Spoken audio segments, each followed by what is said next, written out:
Rip Van Winkle. This story is about Rip Van Winkle, a good natured but lazy man who goes away into the hills and asleep.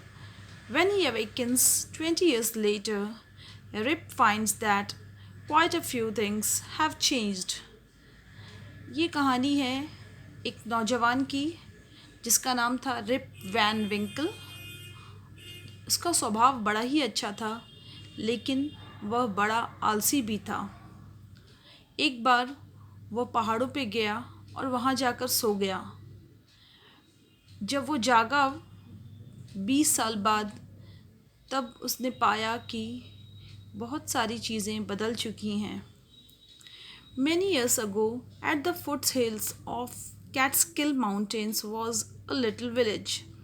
In the village lived a simple, good natured fellow named Rip Van Winkle.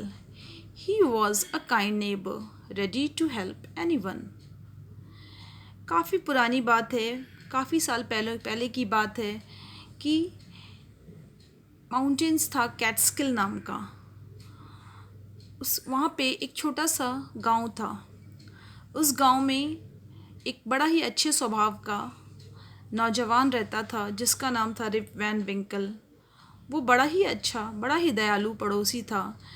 हर समय किसी की भी मदद करने को तत्पर रहता था। Everyone in the village liked him. The children of the village shouted with Joy when they saw him because he played with them. गांव में हर कोई उसे पसंद करता था। बच्चे तो मानो उसके दीवाने थे। जब कभी वो उसे देखते, वो खुशी से झूम उठते। Because he played with them, क्योंकि वो उनके साथ खेलता था। He taught them to fly kites. वो उन्हें सिखाता था कैसे पतंग उड़ाई जाए। उनके साथ वो खेला करता था। मार्बल्स को गोलियां खेलता था। और वो उन्हें बहुत अच्छी अच्छी कहानियाँ भी बताता था। तो बच्चे बहुत पसंद करते थे रिप वैन विंकल को। The only problem with Rip that was that he was very lazy. He did not work on his own farm and just idled away his time. सबसे बड़ा प्रॉब्लम था रिप का कि वो बड़ा ही आलसी था। वो अपने खेतों पे काम नहीं करना चाहता था।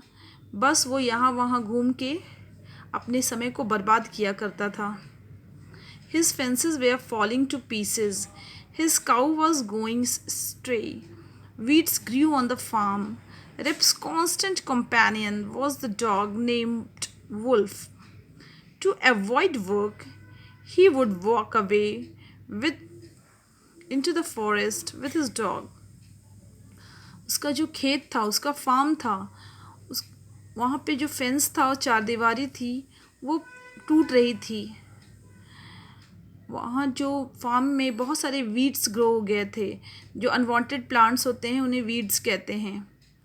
लेकिन रिप को इससे कोई मतलब नहीं था। उसका एक हर समय का साथी था उसका कुत्ता, जिसका नाम उसने वुल्फ रखा हुआ था। अब काम से बचने के लिए वो यहाँ वहाँ फिरता रहता था। इवन वो जंगलों में चला जाता था अपने कंपेनियन डॉग के साथ। One day, Rip walked on and reached the highest part of the mountains. It was late in the afternoon when he reached there. Tired after his long climb, he lay down and began daydreaming. It was soon evening, and he realized it would be night by the time he reached the village.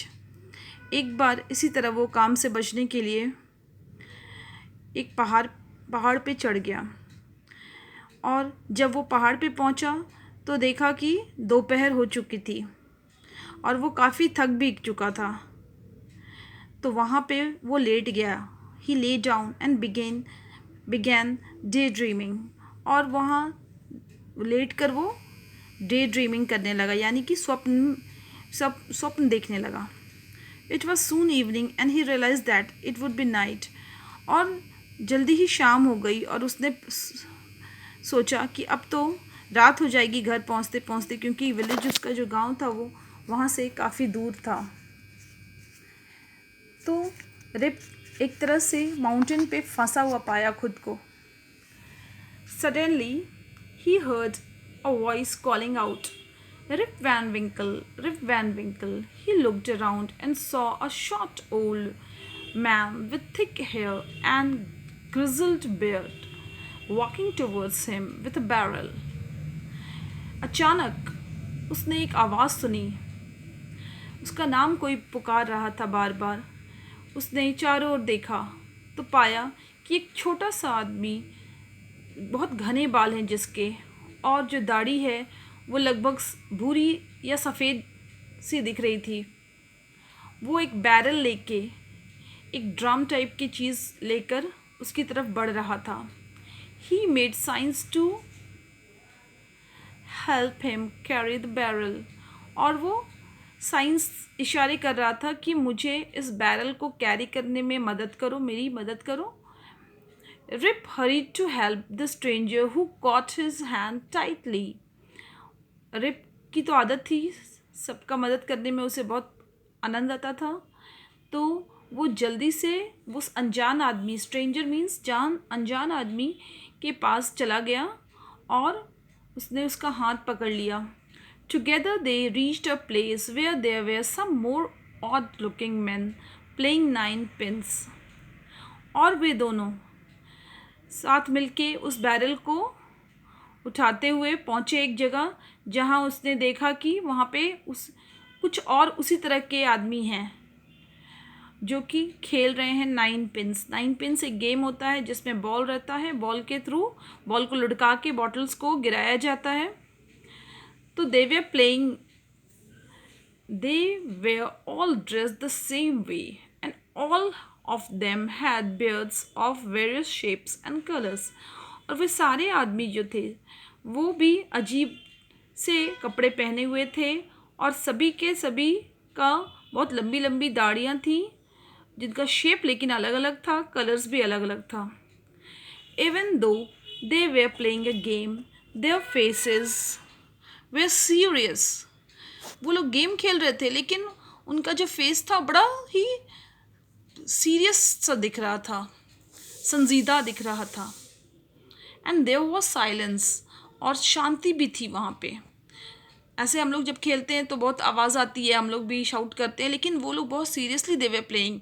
The only sound was the noise of the ball which echoed in the mountain like thunder. और केवल आवाज़ किसकी सुनाई दे रही थी? Balls की, जो कि गूंज रही थी माउंटेन में. बादल जैसे गरजता है उसी तरह से उसकी आवाज़ भी इको होके गूंज रही थी. As Rip and his companion reached them, they stopped playing and stared at Rip with a fixed gaze. जैसे ही रिप और उस जो साथ में साथी था वो वहाँ पहुँचा तो वे सारे आदमी खेलना छोड़कर रिप को घूरने लगे. रिप वॉज रियली फ्राइटेंड और रिप अब डर गया. His companion emptied the contents of the barrel into glasses and made Rip drink. अब वो साथ में जो आदमी आया था उसने वो जो बैरल था उसमें जो लिक्विड था उसको ग्लासेस में डाल के रिप को पिलाया. Rip obeyed as he was trembling with fear. और रिप ने भी वैसे ही किया जैसा उसने कहा, क्योंकि रिप बहुत डरा हुआ था, वो डर से कांप रहा था.